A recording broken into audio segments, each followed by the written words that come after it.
Bismillahirrahmanirrahim. Assalamualaikum warahmatullahi taala wabarakatuh. Nama ana Abdul Muhaimin bin Ishaq. Ana berumur 14 tahun dan ana dari Sekolah Menengah Islam Hira Jeram. Tajuk tazkirah ana pada hari ini adalah tentang kemerdekaan. Hujah ana yang pertama untuk kemerdekaan ini adalah apakah itu maksud kemerdekaan dan apakah itu maksud kemerdekaan dalam diri seseorang Islam yang macam kita ni Muslim. Jadi secara amnya lah, kemerdekaan ini bermaksud pembebasan suatu negara dari penjajah. Tak kisah dari sudut politik, sosial maupun ekonomi. Tapi maksud kemerdekaan dalam diri seorang Muslim ini adalah apabila seseorang itu dapat menahan diri dan pemikirannya daripada kemusyrikan kepada Allah dan sifat-sifat jahiliah. Jadi Allah telah menyebut dalam surah Al-Baqarah ayat ke-30 yang mana Allah menceritakan bahawa manusia diciptakan di bumi ini adalah untuk menjadi khalifah. Jadi kita dapat lihat di sini yang mana kita diciptakan di bumi ini untuk menjadi hamba Allah yang taat kepadanya dan menjadi khalifah yang dapat mentadbir dunia dengan sebaiknya. Jadi contoh yang paling terbaik ana boleh bagi untuk jadikan teladan untuk menjadi hamba Allah yang merdeka ialah kalau bukan siapa lagi sallallahu alaihi wasallam. Beliau telah menunjukkan banyak cara hidup Islam dan sunnah-sunnah yang kita boleh ikut dalam Al-Quran dan As-Sunnah.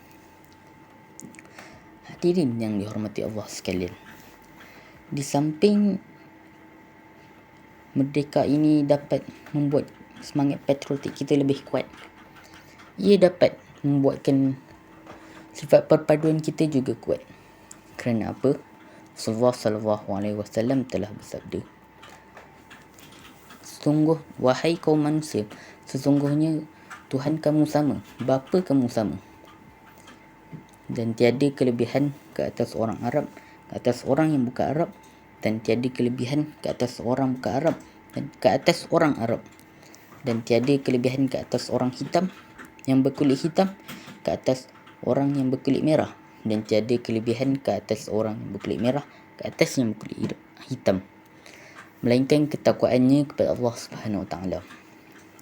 Hadis riwayat Amin dan Al-Baihaqi. Jadi hadis ni anda boleh kaitkan dengan zaman sekarang, yang mana masyarakat pada zaman sekarang saling berbolak-balik dan membuatkan sifat asabiah dan rasism makin kuat.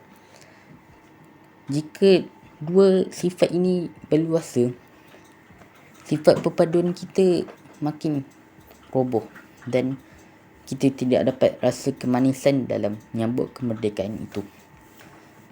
Bila siapa je yang rasa manisnya merdeka kalau kita sendiri saling berdendam. Hadirin yang dihormati Allah sekalian, di samping kita menyambut kemerdekaan yang ke-64 ini, kita perlulah mengingati jasa-jasa wira-wira dan pejuang-pejuang Malaysia yang telah bertukus lumus untuk memerdekakan Malaysia. Contoh yang ana boleh bagi kat sini ialah Tunku Abdul Rahman Putra Al-Haj. Beliau adalah Perdana Menteri pertama dan beliau telah menunjukkan sifat kepimpinan yang berdedikasi dan bijaksananya ke dalam kemerdekaan ini. Jadi kita perlu menghayati perjuangan ulama-ulama dan pejuang Malaysia, kerana jasa mereka tidak dapat kita lupakan. Hadirin yang dihormati Allah sekalian, pada tahun yang ke-64 kita merdeka ini, kita perlulah meletakkan rasa syukur kita yang terlalu banyak, yang sangat banyak dalam diri kita, kerana Malaysia sudah 64 tahun merdeka. 64 tahun bagi manusia bukanlah satu umur yang muda, dan kita perlulah rasa bersyukur kerana semua rezeki ini datangnya daripada Allah, bukannya daripada penjajah yang sudah putus asa untuk memerdekakan kita, tapi hanya kuasa Allah yang satu. Jadi penutup untuk tazkirah ana pada hari ini adalah, pada hari ini telah melanda wabak COVID-19. Jadi banyak program telah dibatalkan kerana wabak ini dapat merebak dengan sangat cepat. Jadi ini bukan salah satu alasan untuk kita tidak menyambut hari kemerdekaan.